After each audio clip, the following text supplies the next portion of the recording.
Bonjour à toutes et à tous, c'est Philippe Guillouard de Trek Eco Survie Aventure. Aujourd'hui, je vais vous emmener pour reconnaître une nouvelle plante sauvage. Une plante sauvage que j'aime beaucoup parce qu'elle a vraiment un bon goût. C'est le panais sauvage. C'est une plante qu'on peut ramasser de nombreux mois pendant l'année. Une plante qui est excellente, aussi bien les feuilles que les racines. Allez, je vous emmène avec moi, on va en ramasser quelques-uns. Le panais sauvage est une plante qui a besoin d'humidité pour pousser, et d'ailleurs toutes les racines, lorsqu'elles sont bien alimentées en eau, deviennent plus grosses et on peut en manger beaucoup plus évidemment. Alors c'est une plante qui est de la famille de la carotte, elle serait même, paraît-il, son ancêtre. Le panais se consomme pendant de nombreux mois, on peut commencer à le ramasser déjà vers le mois d'avril. Que lorsqu'on voit des pieds qui commencent à démarrer, pas les tout petits parce qu'elles ont des racines qui sont un peu frêles quand même, mais par contre dès que le pied est un petit peu gros, on peut commencer à le ramasser, même les feuilles d'ailleurs, puisqu'elles sont aussi très très bonnes à consommer. Ensuite on peut ramasser cette plante jusque vers le mois d'octobre, peut-être novembre, mais en tenant compte du fait que la racine ensuite s'est durcie à l'intérieur, et donc pour la consommer, il faudra enlever l'intérieur, en tout cas la partie fibreuse qui se trouve à l'intérieur, pour consommer le reste. Hormis cela, c'est une racine qui est excellente. Je ne sais pas pour les autres pays, mais j'ai lu en tout cas que le panais sauvage était consommée en France depuis plus de 1000 ans. C'est vous dire que cette plante était très connue, et par endroits, en tout cas ici en Dordogne, je peux vous dire que c'est une plante qui est vraiment très commune, très facile à trouver. Parfois, on passe à côté, on s'en aperçoit pas parce qu'on n'a pas l'habitude de les repérer. Allez, je vous en montre quelques-uns.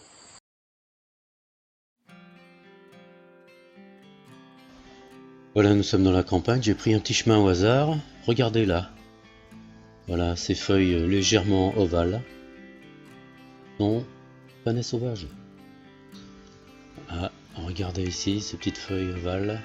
Et oui, c'en est aussi. Ah, est-ce qu'il y en aurait par là? Et oui, en voilà encore.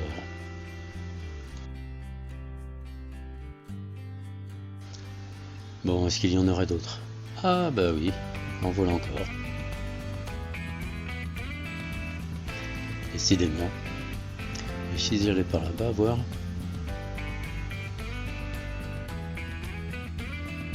Ah bah oui, encore là. Bah, il y en a vraiment partout.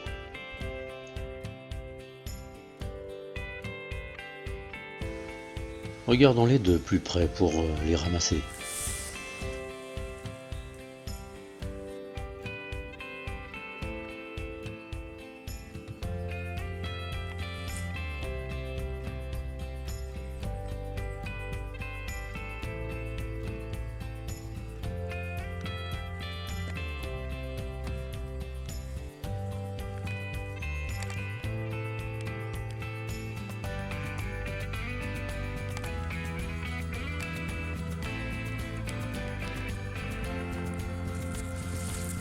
Maintenant que j'ai vu, je vais en arracher quelques-uns. La racine, un peu comme une carotte sauvage évidemment.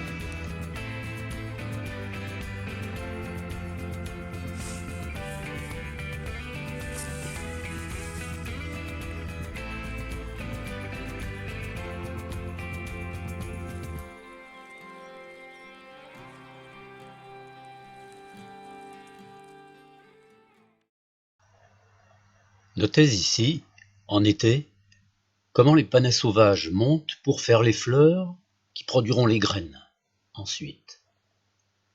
Ce bord de chemin est rempli de panais sauvages. De la nourriture à profusion.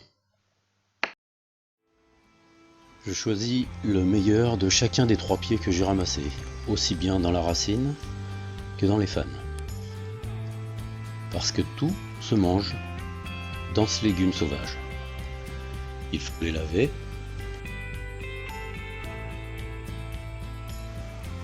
Et les couper en morceaux pour favoriser leur cuisson. Surtout si la racine commence à faire des fibres au niveau du cœur, ce qui est le cas ici, pour les pieds qui sont ramassés après le mois d'avril.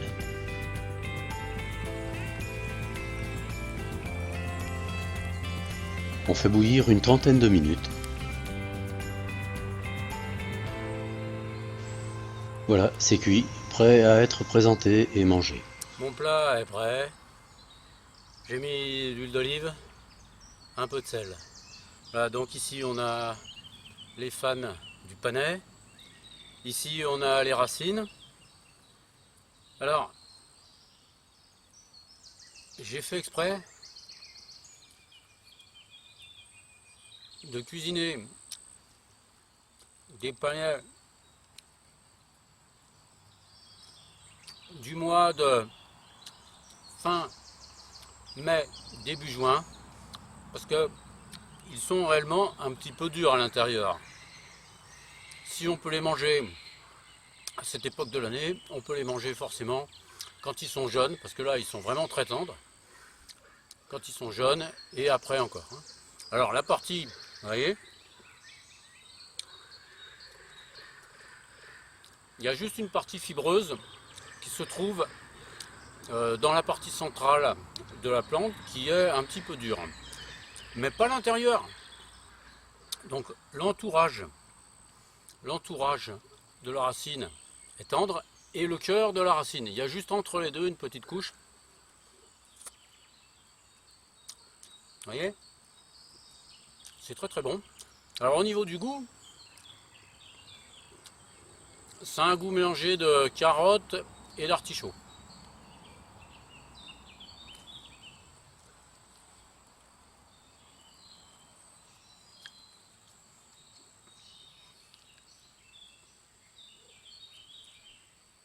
Voilà, ceux qui veulent le préparer un peu différemment seront sûrement contents de faire des préparations un petit peu plus compliquées parce que c'est vraiment un légume racine qui est excellent. Alors les fans, c'est pareil, les fans, elles se mangent assez facilement, c'est un peu comme des épinards. Le goût n'est pas le même. Comme les fans, c'est pareil, ne sont pas du printemps, du début du printemps, les fans ont un tout petit léger goût d'amertume, mais c'est très léger. De toute façon, les plantes sauvages, de manière générale, ont toujours un goût amer. En arrière-plan, ou très fortement, comme sur certaines vidéos que je vous ai présentées. Ça n'empêche pas de les consommer quand même. Voilà. Pour les cuire, il a fallu 30 minutes. Voilà, donc 30 minutes de cuisson, 30 minutes à laisser bouillir l'eau de la cuisson. Voilà.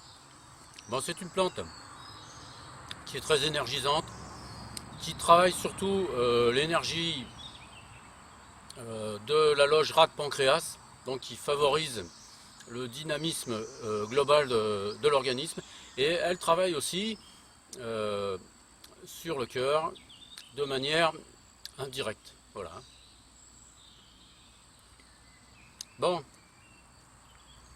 eh ben, j'espère que cette vidéo vous aura aidé à connaître une nouvelle plante sauvage de la nature et que vous serez tenté d'y goûter. Voilà. Allez, je vous dis à bientôt à tous.